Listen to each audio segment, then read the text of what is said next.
Hello welcome back to my channel. അപ്പോൾ ഇന്ന് ഒരു 3 ലെയറിൻ്റെ കേക്ക് നമുക്ക് എങ്ങനെ സെറ്റാക്കി എടുക്കാമെന്നാണ്. 3 ലെയർ പലർക്കും പ്രത്യേകിച്ച് സ്റ്റാർട്ടിങ് ആയിരിക്കും, ബിഗിനേഴ്സിന് പലർക്കും സംശയിക്കാം. അപ്പോൾ അതിന് വേണ്ടിയുള്ള ഞാൻ എടുത്ത് വെച്ചിട്ട് മോൾഡുകളാണിത്. ചെറുത് 6 ഇഞ്ചാണ്, സെൻറ്ററിലുള്ളത് 7 ഇഞ്ച്, ഇത് 9 ഇഞ്ചാണ് കേട്ടോ. അപ്പോൾ ഒരു മിനിമം ഒരു 2 ഇഞ്ച് ഡിഫറൻസ് എങ്ങനെയുള്ള മോൾഡുകളാണ് നമ്മൾ ഇങ്ങനെ ലേയേഴ്സ് ചെയ്യുമ്പോൾ എടുക്കാൻ വേണ്ടിയിട്ട് കേട്ടോ. അപ്പോൾ അതാ 9 ഇഞ്ചിൽ ഞാൻ 1.5 kg കേക്കും, 7 ഇഞ്ചിൽ 1 kg 1 kg വെയിറ്റിലും, അതേപോലെ 6 ഇഞ്ചിൽ 1/2 kg ആണ് ചെയ്തിട്ടുള്ളത്. അപ്പോൾ നമുക്ക് ഇത് ഉള്ളിൽ ഇത് തട്ടി വീഴാതിരിക്കാനും തെന്നി പോകാതിരിക്കാനൊക്കെ വേണ്ടി ഇതുപോലത്തെ സ്ട്രോകൾ ഉള്ളിൽ കൊടുക്കും കേട്ടോ. സ്ക്യൂസർ എന്ന് പറയും, ഇതിൻ്റെ ഉള്ളിൽ കൊടുക്കും. അപ്പോൾ ഇങ്ങനത്തെ സ്ട്രോകൾ വുഡിൻ്റെ അതേപോലെ പ്ലാസ്റ്റിക്കിൻ്റെ ഒക്കെ വാങ്ങിക്കാൻ കിട്ടും. അപ്പോൾ അത് ഇതാ കേക്കിൽ ആദ്യം ഒന്ന് കുത്തി ഇറക്കി നോക്കുക, എന്നിട്ട് ആ കറക്റ്റ് സൈസിന് കട്ട് ചെയ്തെടുക്കില്ല കേട്ടോ. അപ്പോൾ ഞാൻ അത് കട്ട് ചെയ്തിട്ടുണ്ട്.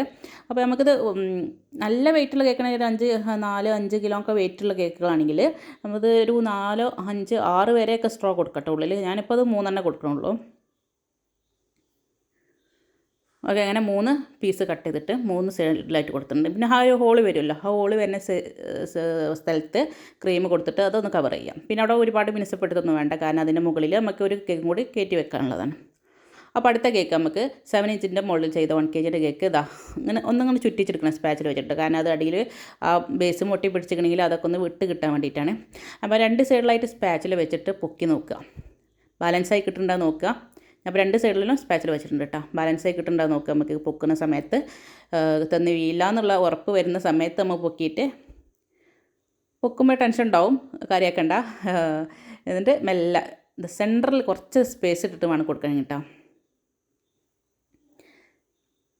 ഓക്കെ, ജസ്റ്റ് ഇങ്ങനെ വെക്കുക. എന്നിട്ട് എന്താ ചെയ്യുക, ഈ പിടുത്തം വരുന്ന ഭാഗമുണ്ട് സ്പാച്ചുലൻ്റെ, അത് മുകളിലേക്ക് പൊക്കിയിട്ട് വേണം വലിക്കാൻ. എന്നാൽ പിന്നെ താഴത്തെ കേക്കിൻ്റെ എഡ്ജ് ഭാഗത്ത് ഒരു മിസ്റ്റേക്കും വരില്ല കേട്ടോ. കണ്ടില്ല, ഒരു മിസ്റ്റേക്കും വന്നില്ലല്ലോ. കുറച്ചൊന്ന് വലിയ പൊക്കൽ വെക്കണ്ട, ചെറുതായിട്ടൊന്ന് പൊക്കിയിട്ട് വലിച്ചാൽ താഴത്തെ ആ നീല സ്കൈ ബ്ലൂവിൽ ചെയ്ത കേക്കുണ്ടല്ലോ, അതിനൊരു കംപ്ലയിൻറ്റ് വരില്ല കേട്ടോ. അത് കണ്ടില്ല, ഞാൻ സെൻറ്ററിൽ ഫ്രണ്ടിൽ കുറച്ച് സ്പേസ് ഇട്ടിട്ട് ബാക്കിൽ കുറച്ച് സ്പേസ് കുറച്ചിട്ടാണ് വെച്ചിട്ടുള്ളത് കേട്ടോ. എന്ന് വെച്ചിട്ട് വീയൊന്നുമില്ല കേട്ടോ, അധികം വെയിറ്റ് ഒന്നും ഇല്ലല്ലോ. പിന്നെ നമ്മൾ ഈ ഇപ്പോൾ വൈറ്റ് സെൻറ്ററിലെ കേക്കിൽ 7 ഇഞ്ച് മോൾഡ് ചെയ്ത് അതിനും നമുക്ക് എന്തെങ്കിലും സ്ക്യൂസർ കൊടുക്കണം. അപ്പോൾ അതിൻ്റെ 3 സൈഡിലായിട്ട് ഞാൻ സ്ക്യൂസർ കൊടുക്കുന്നുണ്ട്. ഇതിപ്പോൾ അത്ര വീതിയില്ലാത്ത സ്ക്യൂസറാണ്, ഏറ്റവും താഴത്തെ നല്ല സ്ക്യൂസർ കൊടുത്ത് സെറ്റ് ആക്കേണ്ടത്. മുകളിലേക്ക് വരുന്നതിനനുസരിച്ച് അത്രക്കൊന്നും കൊടുക്കണ്ട. അപ്പോൾ അത്ര വീതി കുറഞ്ഞ ഒരു സൈഡിൽ ഞാൻ വുഡിൻ്റെ ഇതും കൊടുക്കുന്നുണ്ട് കേട്ടോ. ഓക്കെ, അപ്പോൾ അത് സെറ്റായിട്ടുണ്ട്. അപ്പോൾ 2 ടയർ സെറ്റായിട്ടുണ്ട്. നമ്മൾ 3 ടയർ ഇതാ 1/2 kg, ഇത് 1/2 kg ഉള്ളൂ കേട്ടോ. 6 ഇഞ്ച് ചെയ്തതാണ്. അപ്പോൾ 6 ഇഞ്ചും 7 ഇഞ്ചും ആകുമ്പോൾ വലിയ സ്പേസ് ഇല്ലല്ലോ, 1 ഇഞ്ചിൻ്റെ ഒരു ഗ്യാപ്പിൽ വരുന്നുള്ളൂ. അപ്പോൾ ഞാനിത് എന്നിട്ട് കുറച്ചൊന്ന് ബാക്കിക്ക് തെറ്റിച്ചിട്ടാണ് വെക്കുന്നത്. മുന്നിൽ കുറച്ചൊരു സ്പേസ് ഇട്ടിട്ടാണ്, അങ്ങനെ കാണുമ്പോഴൊരു വൃത്തി ഉണ്ടാവുള്ളൂ. ഞാൻ കാണിച്ചു തരാം അതിൻ്റെ ബാക്ക് പോർഷൻ കേട്ടോ. ഓക്കെ, ബാക്കിൽ രണ്ടും ഒരേപോലെ നിൽക്കുന്നത് കേട്ടോ. പക്ഷെ മുന്നിൽ ഇങ്ങനെ ഒരു സ്പേസ്, ഒരു ഗ്യാപ്പ് ഇടുമ്പോഴാണ് അതിൻ്റെ ഒരു ഭംഗി വരില്ലേ. ഇനി നമുക്ക് എന്ത് ചെയ്യണം, സെൻറ്ററിൽ കൂടി മുകളിൽ നിന്ന് താഴോട്ട് ഒരു വലിയ സ്ക്യൂസർ കുത്തി ഇറക്കണം. അത് വലിയ അത്യാവശ്യം വീതിയുള്ള സ്ക്യൂസറാണ് ഞാൻ എടുത്തിട്ടുണ്ട്. അപ്പോൾ ആദ്യം ജസ്റ്റ് നമ്മൾ മറ്റേ ചെയ്തതുപോലെ തന്നെ ഇറക്കി നോക്കുക, എന്നിട്ട് അതിൻ്റെ കറക്റ്റ് അളവ് എടുത്തിട്ട് അവിടെ കട്ട് ചെയ്ത് ഒഴിവാക്കുക. ബാലൻസ് വരുന്ന ഭാഗം കട്ട് ചെയ്ത് ഒഴിവാക്കുക കേട്ടോ.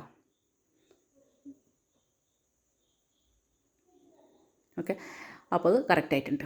അപ്പോൾ ഞാൻ ഈ 3 കേക്കുകളും രാവിലെ ചെയ്തിട്ട് പിന്നെ അന്ന് രാത്രി 3ഉം സെപ്പറേറ്റ് രാവിലെ ഐസിംഗ് ഒക്കെ ചെയ്തിട്ട് ഫ്രിഡ്ജിൽ വെച്ചതാണ് കേട്ടോ. രാവിലെ ഉച്ചക്ക് നമുക്ക് ചെയ്യാം, ഒരു ഗ്യാപ്പിൽ 4-5 മണിക്കൂറേയും ഫ്രിഡ്ജിൽ വെക്കണം. ഈ ഓരോ ടയറുകളും സെപ്പറേറ്റ് ആയിട്ട് ഒന്ന് സെറ്റ് ആവാൻ വേണ്ടിയിട്ട് വെക്കണം.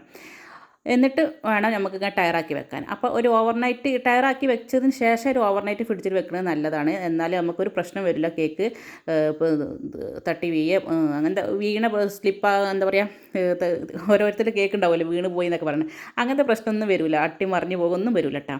അപ്പോൾ ഞാൻ ഒരു ഓവർനൈറ്റ് തലേന്ന് രാത്രി വെച്ചിട്ട് പിറ്റേന്ന് ഇപ്പോൾ രാവിലെയാണ് ഇതെടുത്തത്. അപ്പോൾ ഫുള്ള് സെറ്റായി നല്ല ഉറച്ച് ഫിക്സ് ആയിട്ടുണ്ട് കേട്ടോ. ഫിക്സായി. ഇനി നമുക്ക് ടെൻഷൻ ഇല്ല, കാരണം ഇത് നമുക്ക് വണ്ടിയിലൊക്കെ എത്തിച്ചു കൊടുക്കേണ്ടി വരുമല്ലോ, അത് എങ്ങനെയായാലും കേക്ക് ഓർഡറൊക്കെ വരുമ്പോൾ. അപ്പോൾ ആ വണ്ടി പോകുന്ന സമയത്ത് ഒരു ടെൻഷനും ഇല്ലാതെ നമുക്കിത് എത്തിച്ചു കൊടുക്കാൻ പറ്റും കേട്ടോ. അങ്ങനെ ഒരു ഓവർനൈറ്റ് ഇത് ടയറാക്കി വെച്ചതിന് ശേഷം ആദ്യം സെപ്പറേറ്റ് ഒന്ന് വെക്കണം വണ്ടിയിൽ, വണ്ടിയിലല്ല, ഫ്രിഡ്ജിൽ സെപ്പറേറ്റ് ഒരു 4-5 മണിക്കൂർ വെക്കണം. എന്നിട്ട് ടയറാക്കി വെച്ചതിന് ശേഷം ഒരു ഓവർനൈറ്റ് ഫ്രിഡ്ജിൽ വെച്ചിട്ട് പിന്നെ ഇങ്ങനത്തെ വർക്കുകളൊക്കെ ചെയ്യട്ടെ. അപ്പോൾ കുറച്ച് ഫോണ്ടൻ്റ് വർക്കുകളൊക്കെ ഉണ്ട്, മിക്കി മൗസിൻ്റെ തീമാണ്. അപ്പോൾ ഞാൻ 3 കേക്കിൻ്റെ അടിയിൽ റിബൺ ചുറ്റിയിട്ടുണ്ട്. പിന്നെ മിക്കി മൗസിൻ്റെ ഫേസും അതേപോലെ കുറച്ച് റൗണ്ടൊക്കെ വെച്ചിട്ടുണ്ട്. പിന്നെ ഹാപ്പി ബർത്ത്ഡേൻ്റെ വിഷസ് ബോർഡാണിത്, അതും കൊടുക്കുന്നുണ്ട്. പിന്നെ മിക്കി മൗസ് 2 സ്റ്റിക്കർ 2 സൈഡിലായിട്ട് അതും കൊടുക്കുന്നുണ്ട് കേട്ടോ. ഓക്കെ, അപ്പോൾ നമ്മൾ കേക്കിൻ്റെ പണി ഇത്രയേ ഉള്ളൂ, തീർന്നിട്ടുണ്ട്. നമുക്ക് നോക്കാം എങ്ങനെയുണ്ട് ഫൈനൽ ലുക്ക് എന്ന്. പേരൊക്കെ ഞാനിത് ടൂത്ത് പിക്കിൾ വെച്ചിട്ട് ഇങ്ങനെ കുത്തി ഡിസൈൻ ചെയ്തതാണ് കേട്ടോ ഫോണ്ടൻറ്റിൽ. അതേപോലെ മിക്കി മൗസിൻ്റെ ഫേസൊക്കെ വെച്ചിട്ടുള്ളത് നോസിൽ വെച്ചിട്ടാണ് കട്ട് ചെയ്തെടുത്തിട്ടുള്ളത്.